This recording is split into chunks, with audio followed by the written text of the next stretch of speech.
Well, good evening on this Monday evening, right after the 4th of July. I am live in my Tina Turner room, a room in my house dedicated to the memory of Tina Turner.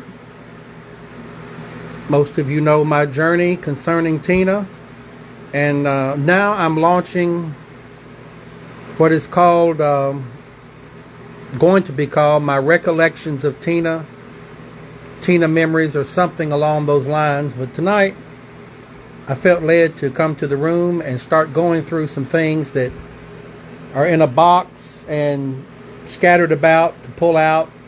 And periodically I will be sharing recollections of Tina, memories of Tina. I've yet to nail down the exact title.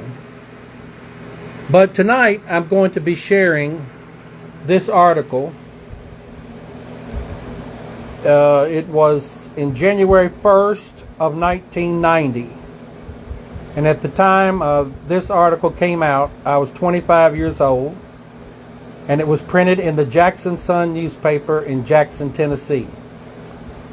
Most of you know, if you don't, that at 1984, I was a disc jockey in Brownsville, Tennessee on Brownsville Radio. And that's when I began the push for Tina Turner tourism. I actually played her Private Dancer comeback album on Brownsville Radio. But by 1990, which is about 6 to 8 years when I first started the push for tourism, the Jackson Sun decided to publish this article on me, and there I am standing in the old WFKX Kicks 96 studio, 25 years old. Look at me, I've got a mustache there. And there's a picture of Tina, and the caption says, Keith Gamble, 7 until midnight disc jockey at Kicks 96, is trying to promote public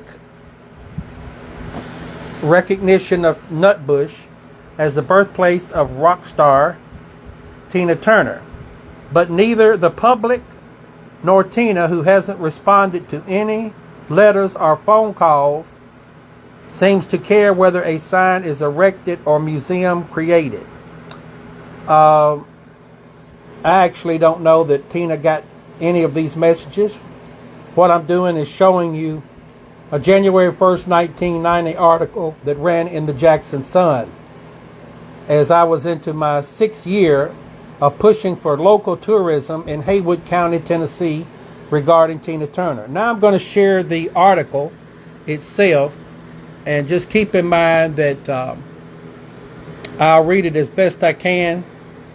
Disc jockey wants rock diva Tina Turner acknowledged by hometown. By Matthew Hoffman, Jackson Sun reporter. Keith Gamble of Jackson says he spent 5 years trying to give the people of Brownsville a gift they don't really want. What's more, he won't quit trying. After all, Tina Turner, dubbed the godmother of rock and roll, long ago surpassed any criteria for fame, Gamble says. Turner, the daughter of a one-horse cotton town, could do something for Brownsville, and Gamble, himself a native of Brownsville, has a few ideas where to begin.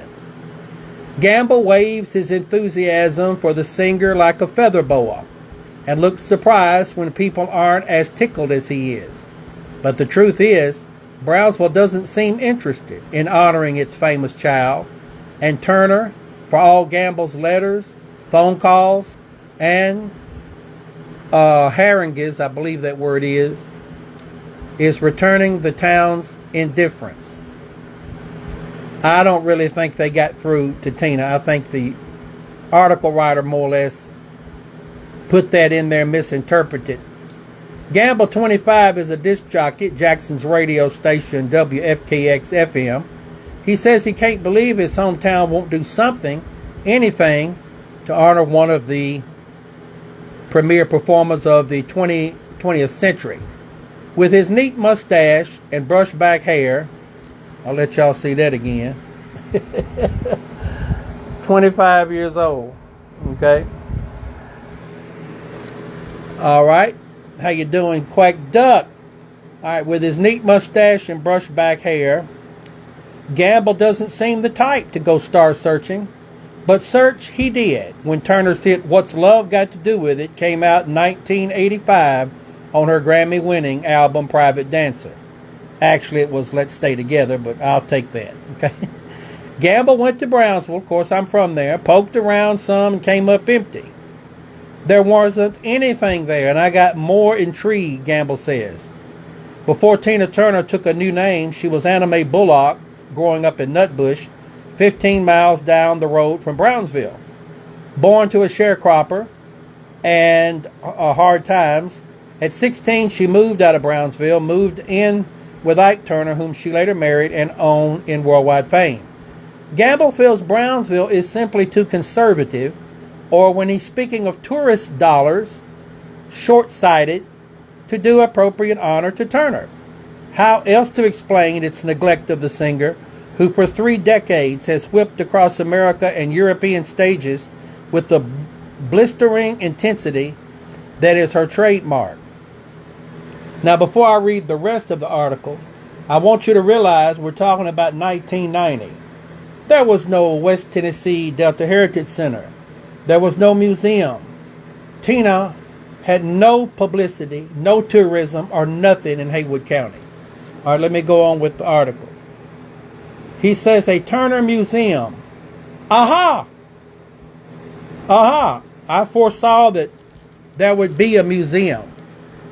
Maybe accompanied by a memorabilia shop, a new restaurant or two, and they have a restaurant now at the hospital named Anna Mae's Cafe at the hospital in Brownsville. Would be a real good place to start. So right there, as you can see, I already called for the museum in 1990. I was screaming museum. Okay. At the very least, the town could erect an interstate sign.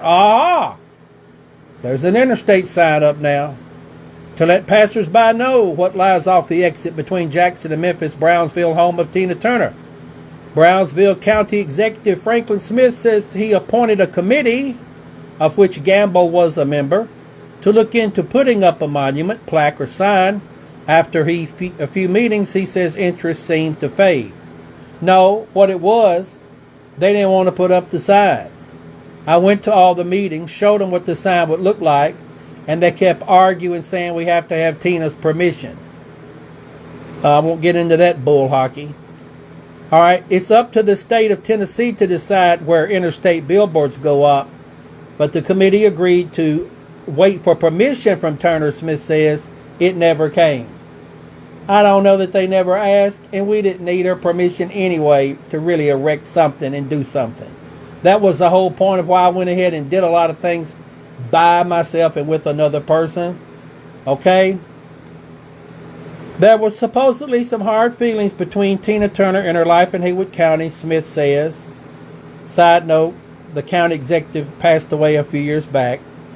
Gamble says the singer never answered his handwritten letters. Who knows? I wrote some letters. I don't know they got to the right address. I never heard anything back. I will say that. He doesn't know if she likes the idea of a hometown memorial or hates it. Maybe she doesn't know.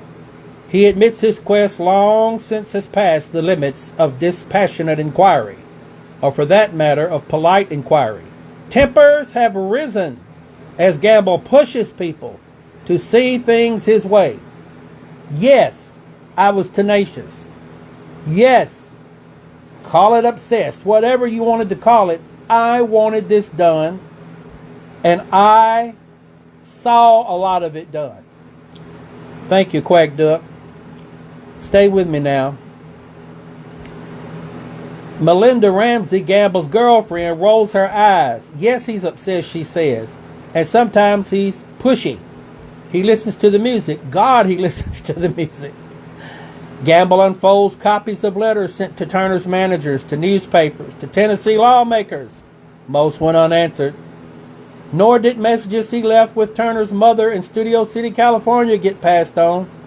At least he doesn't know if they were. Undaunted, He called to wish the singer happy Thanksgiving and happy birthday. That is true. I did call Studio City, California, and convey that through her mother and sister, whom I talked to many times. On the air in Brownsville, before he moved to Jackson, Gamble says he exhorted listeners to get involved. He runs his hand through his hair. I got some calls on the air from people who said, "You don't want to do this." I told them, "You have to be the most apathetic people I've ever dealt with." I don't want to say it's because she's black, Gamble says. I don't want to think that, but I think if she were white, a sign would have gone up by now. She practices Buddhism. She dates white men. They probably feel her short dresses are sinful. Her dancing is sinful. Don't you know I ticked off a lot of tickers? And don't you know I didn't really care? Thank you very much.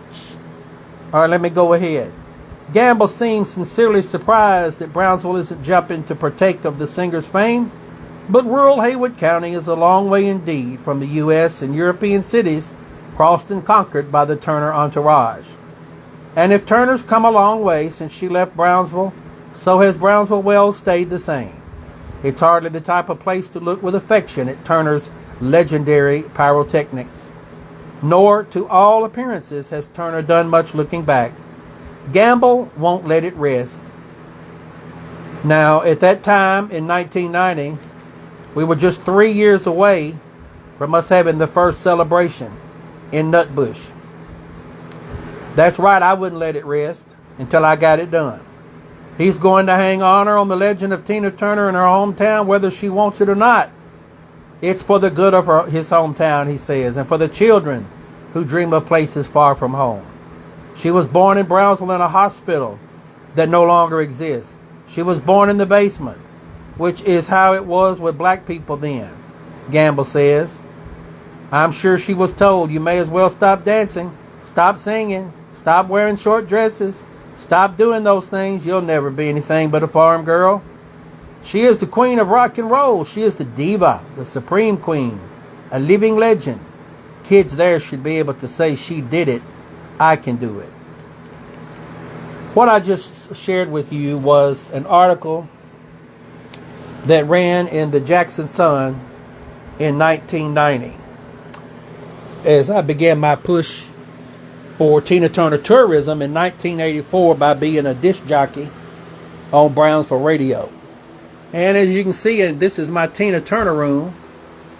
And it started with me and Sharon Doyle Norris, but there I am on a flatbed trailer taking items out to Nutbush for an exhibit. We made our own exhibit. The same article that I just read to you, I've got it framed on the wall. Well, what I'm doing is snippets, and I'm going through boxes and pulling out things that I've had that I've not reached back and gotten in a long time. This is my Tina Turner room. You can go to hashtag my Tina Turner room all together and see lots of videos and things. But I'm going to be hashtagging this one. I'm working on the name. I have recently decided to come back in the room, and I probably will be back on tonight with another snippet. And these are going to go up on the Facebook. So thank you for listening to this one. Let me go on through my boxes and see what else I can pull out. Memories and recollections of Tina Turner. Keith Gamble here. Thank you so much. See you real soon.